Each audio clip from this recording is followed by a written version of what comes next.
महाराज जी, आपसे जानना चाहेंगे, आप 35 सालों से लगातार कार्य कर रहे हैं, गरीब जरूरतमंद बच्चों के लिए सेवा कर रहे हैं, आप गायों के लिए सेवा कर रहे हैं, आप यमुना के लिए सेवा कर रहे हैं, आप लगातार मेडिसिन बाबा के नाम से सेवा कर रहे हैं, आप जो मूर्तियां इधर से उधर फेंक दी जाती हैं हमारे भगवानों की, आप उस पर कार्य कर रहे हैं। तो 35 सालों से आपको ऐसा क्यों लगा कि ये सारे कार्य करने बहुत ज़्यादा आवश्यक हैं? देखिए, जब मैं रास्ते से निकलता हूँ तो मूर्तियों को देखकर, हमारा सनातन धर्म एक धर्म है और उसके कारण हमारे देवी देवताओं की मूर्ति हमारे सामने दिखाई देती हैं। गरीब लाचार लोग कार्य नहीं कर पाते, पैसे नहीं है तो दवाई नहीं ले पाते, तो उनके लिए। और पेड़ पौधे तो मेरी ज़रूरत नहीं है, ये विश्व की ज़रूरत है। पर्यावरण शुद्ध होगा तो आनंदित होंगे, सब पेड़ पौधे लगाने की ज़रूरत है। और यमुना की हालत तो आप देख ही रहे हैं, मेरे से ज़्यादा आप लोग जानते हैं कि क्या हालत है, नाले का रूप दे दिया है। तो इसलिए मुझे लगा कि मुझे कुछ करना चाहिए, चाहे मैं धीरे धीरे ही लगा रहा, लेकिन लगा हुआ हूँ कारवां में। हो सकता है कि किसी दिन किसी की नज़र पड़े। आचार्य जी, आपसे मैं एक सवाल रखना चाहूंगा, आप क्या कहना चाहेंगे? जो आज लोग, जितने भी महात्मा संत महंत जितने भी लोग हैं, वह अपने आर्थिक जीवन को सही करने लगे हुए हैं और आप हैं कि समाज सेवा में लगे हुए हैं, चाहे वह बच्चों की शादी करना हो, चाहे गौओं का सेवा करनी हो, मूर्तियों की सेवा करनी हो, मूर्तियों को यथा स्थान पर पहुंचाना हो, चाहे वह मेडिसिन बाबा के नाम से करना हो, और यहाँ तक कि सुनने में आता है कि आप बहुत सारी कथाओं को निःशुल्क रूप में भी करते हैं, यानी कि बस जो खर्चा रहता है वो उसी में करते हैं। तो ऐसा क्यों लगता है? आज तो लाखों लाखों रुपए ले रहे हैं बाबा, आपकी तो बहुत सुंदर कथाएं होती हैं, मैं खुद आपकी कथाओं में गया हूँ। तो ये सब ऐसा क्यों सोचा कि आप राधे रानी का प्रचार करें, ईश्वर का प्रचार करें, क्यों ऐसा लगा? इस आपने बहुत अच्छा प्रश्न पूछा है। मानव मात्र का एक ही लक्ष्य होता है और वो लक्ष्य है ईश्वर प्राप्ति।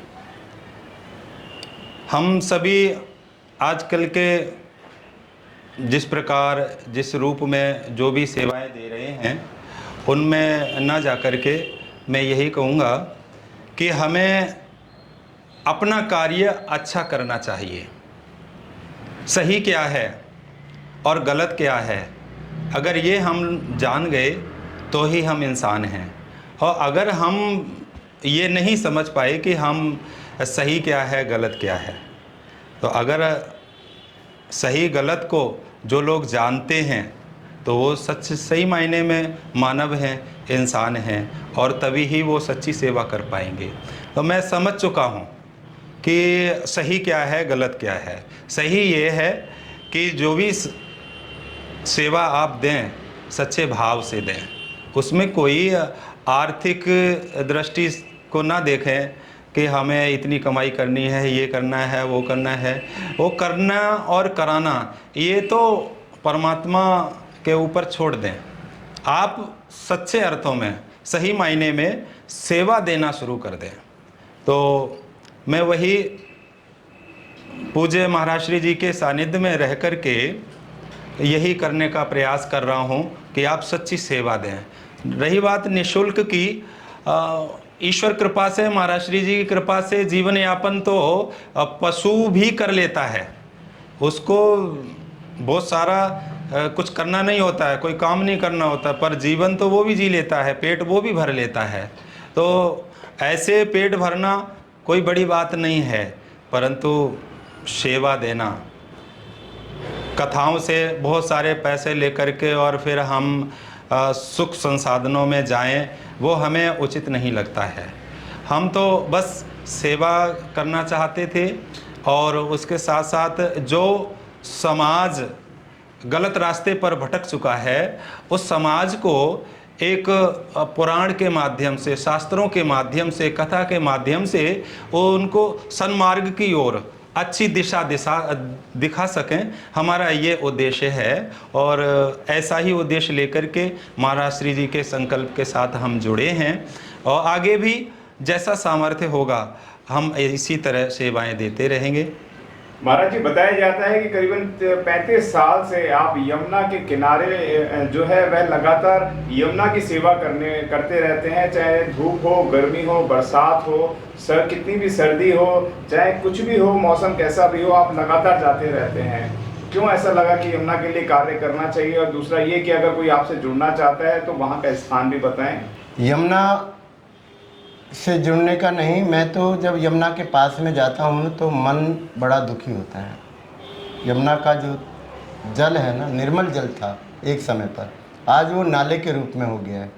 और मैं सभी से आह्वान करता हूँ, पूरे देशवासियों से, कि जितनी भी नदियाँ हैं उन सब के लिए सोचें, पेड़ पौधों के बारे में सोचें, पर्यावरण के बारे में सोचें। और यज्ञ पद्धति हमारी सनातन की देन है और इसको सुचारू रूप से चलाते हैं, जैसा मैं कर रहा हूँ आपके सामने। तो आप भी मुझसे मिलने वहाँ पर आएँ और बैठ कर देखें, सामने प्रत्यक्ष रूप है, कोई जी, अप्रत्यक्ष। कहाँ पर आए यमुना की, वो नज़दीकी लोकेशन बताएं, पता बताएं जहाँ पर लोग आपसे आके मुलाकात कर सकें। ये चाचा नेहरू से सामने जो है सीएनजी पेट्रोल पंप है, ठीक उसके सामने गीता कॉलोनी।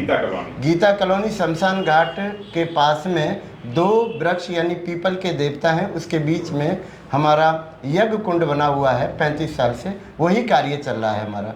यज्ञ सुबह प्रातःकाल, वहाँ आकर आप सुबह मिल सकते हैं मेरे से। जी आचार्य जी, आपका एक ऑफिस कृष्णा नगर में भी है, तो कृपया उसका भी एड्रेस बताएं। जो लोग अपनी पुरानी मूर्तियां देना चाहते हैं, जो खंडित मूर्तियां हो गई होती हैं उनको देना चाहते हैं, या कोई दवाइयां देना चाहते हैं, तो कहाँ पर आके मिलें? अपने कृष्णा नगर के कार्यालय का बताएं सर। हाँ जी, आप इन सभी सेवाओं का सुचारू रूप से गतिमान कर सकते हैं। J5/12 राधेपुरी चौक, कृष्णा नगर, दिल्ली 51, ये पूर्ण एड्रेस है, पता है। इसको हम श्याम भवन के नाम से भी जानते हैं, और उसके साथ साथ गायत्री ज्योतिष वास्तु केंद्र, इस नाम से आप किसी को भी यहाँ पूछेंगे। वैसे राधेपुरी चौक पर आएंगे तो दिख जाएगा, कोने पर ही है, चौक पर ही है। और उसके साथ साथ एक बात आपने जो कही है मूर्ति विसर्जन के लिए, आपने प्रश्न भी उठाया था। देखिए, आपके माता पिता या दादा दादी, उनकी आप जब तक वो काम के हैं तब तक तो उनकी आप पूजा करते हो, और काम ना आने पर क्या उनको बाहर फेंक देते हो? ऐसा तो नहीं होना चाहिए ना। ये तो हमारे परमेश्वर हैं, परमपिता परमात्मा हैं। जब आप उनकी अनेकों वर्षों आप पूजा करते हो और उसके बाद में हमारे जो आस्था के केंद्र हैं देवी देवता, उनकी फ़ोटो आप बाहर रास्ते पर फेंक दो, ये तो कोई अच्छी बात नहीं है ना। तो इसलिए हमारे महाराज श्री जी के हृदय में पीड़ा हुई कि नहीं, ऐसा नहीं, हम विधिवत इस चीज़ को सुचारू रूप से सेवा देंगे और सही तरीके से उनका मूर्ति विसर्जन करेंगे। तो यही हमारा उद्देश्य है। आप एड्रेस भी हमने आपको बताया है, मैं फिर से बता रहा हूँ, J5/12 श्याम भवन, राधेपुरी चौक नज़दीक, कृष्णा नगर, दिल्ली 51। हम धन्यवाद करेंगे आपका, जो आप लोगों ने हमें समय दिया और लोगों को मार्गदर्शन के लिए आप लगातार कार्य करते रहते हैं। इसके लिए हमारी शुभकामनाएं आपके साथ हैं। सादर आभार, धन्यवाद।